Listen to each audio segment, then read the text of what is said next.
সঙ্গে বাংলাদেশের আন্তর্জাতিক নদীর পানির ন্যায্য হিসাব দাবি করেছেন রাজশাহী বিশ্ববিদ্যালয়ের শিক্ষার্থীরা। ভারতের ডম্বুর ও গজলডোবা বাঁধ খুলে দেওয়ার প্রতিবাদে রাবিতে বিক্ষোভ মিছিল ও সমাবেশ করছে বৈষম্য বিরোধী ছাত্র আন্দোলনের শিক্ষার্থীরা। তাদের দাবি, ভারত উদ্দেশ্য প্রণোদিতভাবে এসব বাঁধ খুলে বন্যার সৃষ্টি করেছে।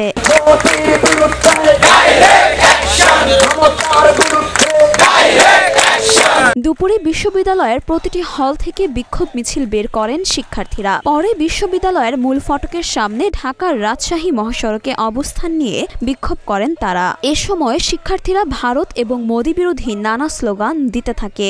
প্রতিবেশী কোনো একটি রাষ্ট্রের সঙ্গে তার সুসম্পর্ক নাই।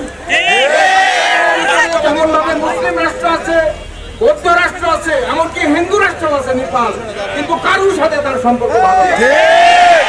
এই উগ্র ফ্যাসিস্ট এবং সাম্প্রদায়িক এই গোষ্ঠী সেখানে শাসন করছে। তারা যেভাবে আমাদেরকে শোষণ করেছে তার অন্যতম একটি হলো এই পানি শোষণ। আজকে এখানে তরুণ প্রজন্ম যেভাবে দেশপ্রেমের চেতনায় জেগে উঠেছে, আজকে আপনারের আত্মার মাগফিরাত কামনা করছি। কতটা দূরদর্শী ছিল এই আপনার, যে এই ফেনী নদীর পানি একতরফা প্রত্যাহারের বিরুদ্ধে সে একটা স্ট্যাটাস দিয়েছিল, তার প্রতিবাদে তাকে জীবন দিতে হয়েছিল। ছাত্র আন্দোলনের নেতৃবৃন্দ এবং আমাদের ছাত্র বন্ধুরা এবং যুবশক্তি, আবহাওয়ার যুবশক্তি, আমরা সবাই জানি আমাদের প্রতিবেশী দেশ ভারত চারিদিকে ঘেরা। বাংলাদেশ এমন একটা ছোট্ট দেশ, ভৌগোলিকভাবে গ্লোবাল ম্যাপে আমরা পুরা নামটাও লিখতে পারি না।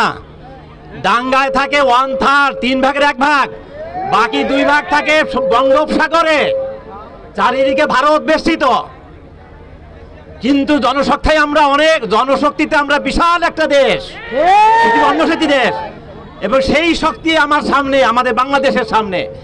আমরা জানি শেখ হাসিনা কি সরকার, মোদীর বদলেই তো সরকার।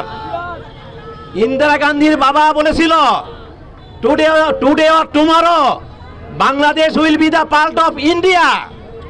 ইন্ডিয়ান যে হেজিমনি, তার ভিত্তিতেই বলেছিল। শিক্ষার্থীদের এই আন্দোলনে সামিল ছিলেন শিক্ষকরাও। আওয়ামী সরকারের সঙ্গে ভারতের যে অন্যায্য ও গোপন চুক্তিগুলো হয়েছিল তা দ্রুত বাতিল করতে হবে বলেও জানান তারা। শিক্ষকরা জানান, ভারত আমাদের নানাভাবে শোষণ করছে, তার মধ্যে অন্যতম হলো নদীর পানি। এখন থেকে বাংলাদেশের সঙ্গে আলোচনা ছাড়া কোনো বাঁধ খুলে দেওয়া হবে না বলেও হুঁশিয়ারি দেন আন্দোলনকারীরা। রাজশাহী বিশ্ববিদ্যালয়ের শিক্ষার্থী সহ মহানগরের বিভিন্ন শিক্ষা প্রতিষ্ঠানের প্রায় 1000 শিক্ষার্থী এই বিক্ষোভে অংশ নেন। এ সময় শিক্ষার্থীদের পাশাপাশি শিক্ষকদেরও আন্দোলনে অংশ নিতে দেখা গেছে। মরিয়ম মিম, ঢাকা পোস্ট।